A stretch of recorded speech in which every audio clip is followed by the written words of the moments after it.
Hello everyone and welcome to London. My name is Josh, a second year economics student at LSE, an incoming summer intern at Barclays Investment Bank, and welcome to my channel.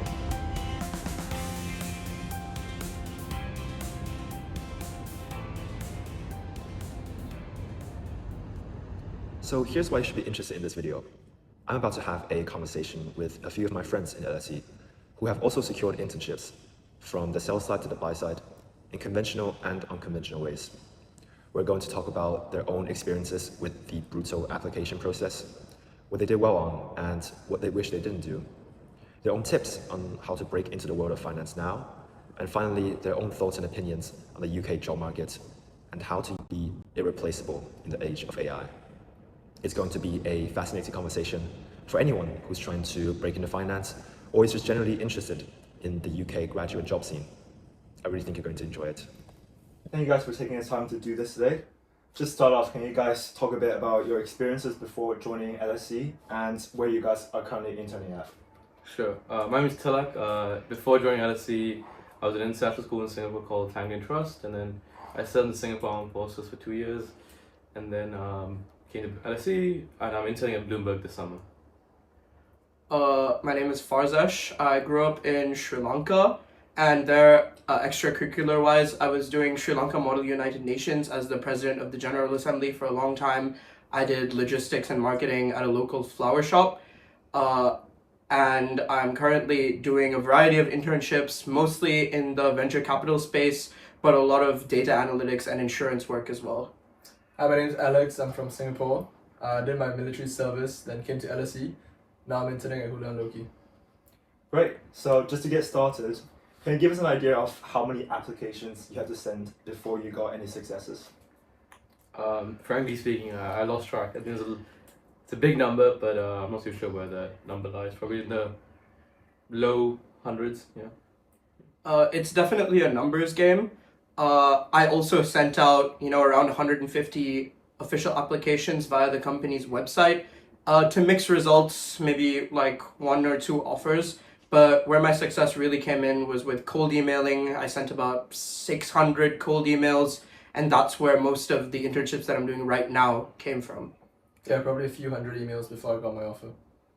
And how did you guys manage the time while you were doing all these applications when you had studies in LSE as well?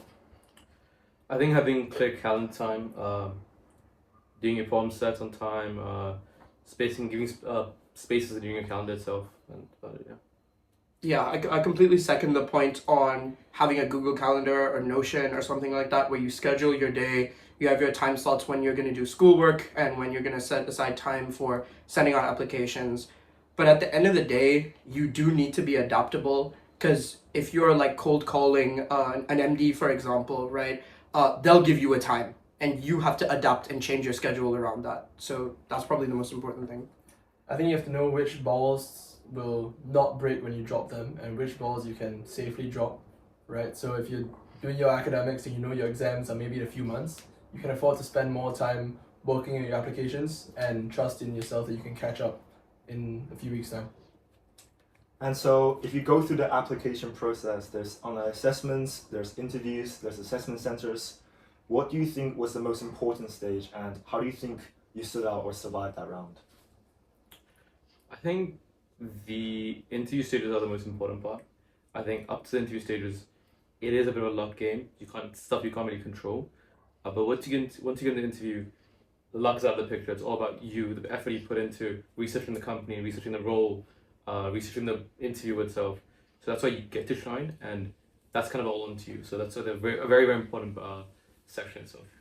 But yeah. Yeah, I'd second that. Yeah, I agree. I think the last interview is the most important. Even though you have spent hundreds of applications going through, I think it's very important. It's where the final interview where it's really make or break and you can showcase all the experience and why you actually want to pursue this career. Yeah.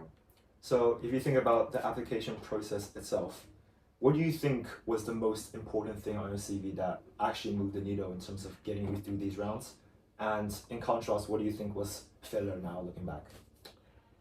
I think it's hard to say from the applicant side, but I think experiences across. I'm doing equity research internship this summer, so having that research internship previous time was helpful. I think some filler things might have been like societies. I think everyone has got them on the CV, and in my experience, I've never been asked about my society experience itself. So Yeah, I think having done projects of your own and having samples, mentioned in your CV saying that you did a project, when, the recruiter's reading that, they'd be interested. Maybe you could email them and send it to them as well. So in a lot of my economic history work, for example, or in previous projects that I've done with data analytics, I have physical things ready that I can send to them via email, and all of that's mentioned on my CV. That's usually what interviewers mention in later rounds. So underrated would probably be having an active CV, so showing that you're active in university, be that through societies, be that through academics, or even side projects or internships. Overrated would be over tailoring your CV. I wouldn't worry too much about how a certain bullet point looks as long as it's all formatted correctly. It's not likely that the recruiters are going to look at every single space or line on your CV to make sure it's correct. Just make sure it's generally well formatted and you'll be fine. It's just a numbers game at the end. Yeah, I do want to point out, like Alex said, a lot of people try to make their CV flashy by pointing out maybe like a course that they spent 10 minutes on, or like a society that they attended an event for because it has a cool name or something like that. But what they really want to see is that you did invest, your time and attention into doing and specializing in one thing, and you are an expert in that field, whatever it may be. Because I realized that, for example, a lot of my data analytics work translated into many different industries, which allowed me to branch off with that one CV.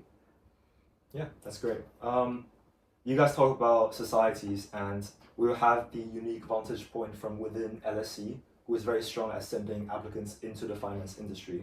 What is something that only you would know as an LSE insider about recruiting that you think someone from another university might not know? I think the network, also just the space for sharing information. I think being at LSE, you've contacts with HR in different finance companies, right? And having that contacts telling you when internships drop itself is a big thing. I don't think those networks are readily available in like other universities like UCL, King's. So I think that's the main, the network's a big thing, I'd say. Yeah. Yeah, 100%. It's actually speaking to people that have done it before, speaking to people that have insight within recruiting and within, the firm's day-to-day activities as well, and just gaining advice from them in terms of like what they're looking for at the moment, things that the company themselves are interested in, so you can bring it up within your cover letters or within interviews. I second the network point a lot. Yeah, having people who are 1 year, 2 years ahead of you in university who have gone through this process, which you're going through right now, super important because it teaches you what to expect, what not to do, what to do, and it's been such a big help to me, and I'm sure that it would be such a big help to anyone at LSE as well. Yeah, 100% agree. So, given this, looking back, what do you think you spent the most time on the wrong thing? So, would you waste most of your time on, or just plainly did wrong during your application season? I think sending out a result, sending out an application, and just hoping for the best. I think that's it's not the best way to do it because there's a lot of things that you can't control, right? So whilst you send an application, some bulge brackets, whatever, at the same time, cold email, network with people in the firm itself, or before applying itself, network with them, get an inside man or inside woman inside the company to see where your application stands. I think that's something I'd do it again. I'd fix it, I guess, yeah.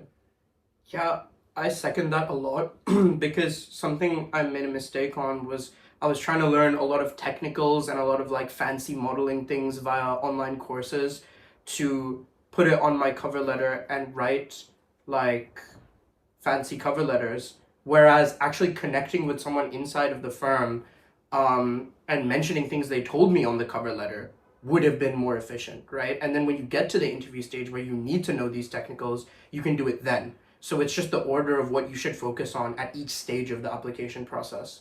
I should have been more clear with that from the beginning. Don't get overly attached to the companies that you're applying to. Even though you may connect with someone from the firm, it's very unlikely that you'll get the offer anyway. And be prepared to get rejected tens, hundreds of times. It's just a numbers game at the end of the day. And so, yeah, you were laughing earlier to like, I can see that, you relate to some of the mistakes that, that's been mentioned. If you could travel back in time, what is the one thing you will focus most of your time and energy on? I think getting out and reaching people in the industry itself, learning from the experiences.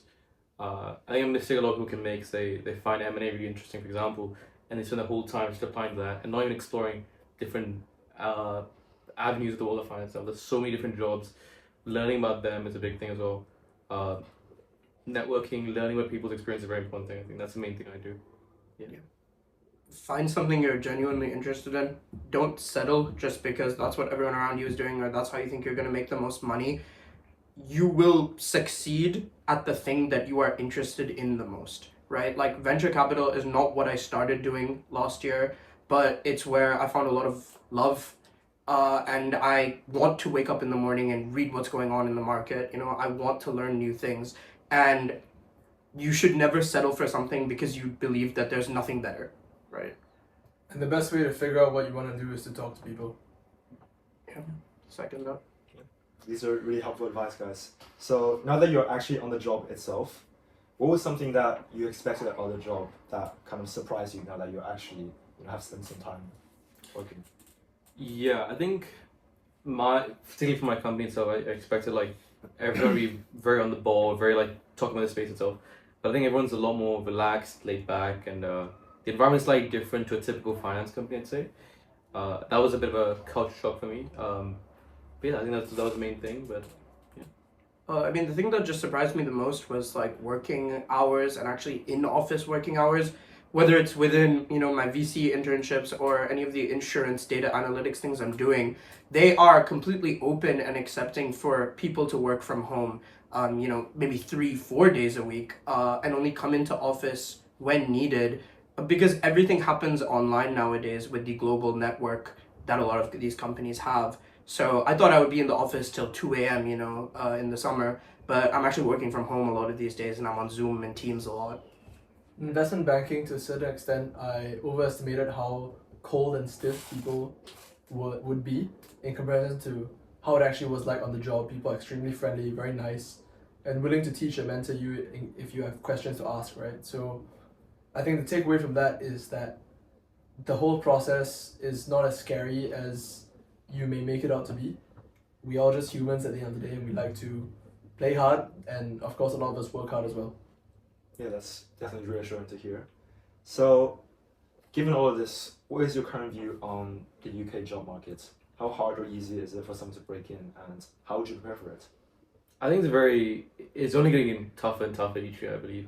And with AI as well, I think there is going to be even more competitive landscape. How to prepare best, I think I showed my point earlier, which is to connect with people, speak with people. I think a lot of people in LSE itself think, finance is a really big place they want to enter into. But spending a year or two into it, they realize it's not the space I want to be into, and rather be in a tech side or the VC side of things, or like a startup side of things rather, right? So I think getting out there, speaking to people is a very important thing, and keep learning, keep reading, keep your edge. I think that's very important. Yeah. Yeah, I mean, just piggybacking off of like what he said, I would say that the graduate market has changed completely from even 10-15 years ago, right? When I came into LSE, I had this like old-fashioned mindset, like you need to go through the Wall Street Oasis 400 questions, you need to memorize the technicals, you need to know how to walk through a DCF, right? But nowadays, with the growth of Claude and AI like that, right, it's less, even interviews are less straight technical, and they're more about how much do you understand the market, what ideas do you have that other people don't. And it's like Tilak said, how do you gain these ideas? How do you gain a conceptual understanding? By speaking to people, by taking part, by building your own projects and actually learning by doing, rather than trying to memorize a bunch of pre-written answers. Well, first, finance is not the entirety of the job market. Well, while in the UK it's a very big part, there's obviously other careers aside from finance. Would definitely urge anyone who's considering a career to consider other areas as well, because there's so much out there. Second, finance is a very cyclical industry. There are up years, there are down years. Ultimately, it will still be here to stay. Just try your best to break in and you'll be fine from there. These are great insights, guys. So one final question to wrap everything up. You talked about AI earlier. So firstly, how does AI show up in your day to day? And given this, I'm sure you guys think about this every single day. What is the thing to focus on that AI cannot replace? Yep, I think creativity is something AI cannot actually do. An example I give this is that when I read a piece of article, I like to think about the second and third order effects, and the AI can actually provide. I throw the article into AI itself, I ask what the second and third order effects are, and I question it for longer and on like what's the impact on this industry, what's the impact on this stock of this particular second third order effect. That curiosity for learning and questioning is very important. I think that's the best way you get the most out of AI itself. Yeah. Yeah. Alex, would you like to answer? Yeah, so at least in the office, we get access to Claude Enterprise as well as Gemini. Been extremely helpful in terms of sorting through ideas, setting the baseline for things that we can work on after. In terms of skills-wise, I think there are two ways that you should approach this. First is getting familiar with all the AI tools that are available to you. I think we're in a very unique position that we are exposed to AI from such an early age, and we can leverage these tools in a way that senior people cannot. And so please use this to your advantage. Second, look at what skills or what traits we as humans have that AI does not, and those will ultimately be the skills that are most valuable for your career. So for example, things like building relationships, talking to people, how you carry yourself, how you work around the workplace, very, very important. They will never be replaced. Interpersonal skills, I think, are number one. I will say between my data analytics jobs and my VC work, the use of AI differs completely. In my data analytics, I use Claude a lot more. But the thing is, to understand at a graduate level, is you will be questioned on your assumptions, right? You will be questioned on where the numbers come from. And those questions will come from the top, right? So if this chain of questions comes down and you say, oh, well, the numbers came from Claude, that's not an acceptable answer, right? So you need to know what these numbers are and where they come from, and actually understanding how you're using Claude is the most important thing in most of finance. In my venture capital work, I don't really use Claude at all, because the thing is that at a pre-seed level, you don't actually have revenue to go off of, right? What matters a lot more is the founders, their vision, their expertise academically and with research. So you actually need to go meet these people at events or like over a call and speak to them about like their tech and how they're developing it. So in the startup space, investing is much more about connections and networking and understanding people's ethos and companies' ethos than using AI. Great. Well, thank you so much for your time today. This has been really valuable insights, and I wish you all the best on your internships. Thank you. I hope you guys enjoyed the discussion. I've just spent my first week interning at Barclays. I'm now going to share my own thoughts and opinions on how you can best prepare yourself for a application into the finance industry. So a bit about my own background. My name is Josh. I've lived in 3 different countries. I was born in the UK, then moved back to China for primary and secondary school. I then spent 2 to 3 years in Australia before moving to United Kingdom for high school as well as university education. In high school, I attended Wellington College, where I achieved a 45 out of 45 in IB with 3 scholarships, academic, music, and sports. I then went on to study economics in LSE, and I'm coming up to my 3rd year, the final year. So with this background, I stepped into finance without much prior experience, prior internships at all. Unfortunately, LSE economics is often enough for you to get your foot through the door during these applications. That being said, as you've heard in the interview, you still need to send out hundreds of applications, expect a lot of failures, a lot of rejections, a lot of firms simply not getting back to you at all. So what is my advice, and how did I really secure Barclays? I would say the most important thing you can do is to balance your time between building technical competence and building your charisma and presence. And this kind of falls down under the umbrella of preparing for the interview. I would say that if you can take away one thing from my experience with the application season, it is that technical competence will get you the interview, how you present yourself on a CV, what you have actually done in terms of learning about the industry, learning about the job. But what gets you the offer is the interview, is your presence and your humanity when actually talking to a real life person who have worked in the industry and have seen hundreds, thousands of applicants. And what I mean by that is a career in finance, like investment banking, is fundamentally a human business. It is a people-facing business. Everyone that have made it to the interview stage have ticked all the boxes in terms of how smart they are, how hardworking they are, how competent they will be on the job. And oftentimes, the job is not that hard compared to something more theoretical or abstract or requires a lot of creativity. It can be learned over time. But what is perhaps less teachable are these soft skills around communication, around how you carry yourself, around how you might potentially talk to clients, how you manage conflict, how you communicate your ideas clearly. And that is what you should spend most of your time on. Don't get me wrong, technical competence and stacking your CV is still important, but I really don't think I would have survived any of the interviews or any of the assessment centers where it's back-to-back talking to directors and senior analysts if I hadn't spent most of my time on learning how to communicate, debating, synthesizing ideas, getting used to talking to people that are senior to me. And this, I would say, is the most important high leverage thing you can do on a desk before applying to finance. And this is an idea that has been reinforced for me as I stepped into the internship itself. The people I meet are smart from Cambridge, Oxford, good universities from across the world, but they're all fundamentally good at one thing, which is having a strong presence during networking, when you are making friends with your interns, when you are talking to your directors.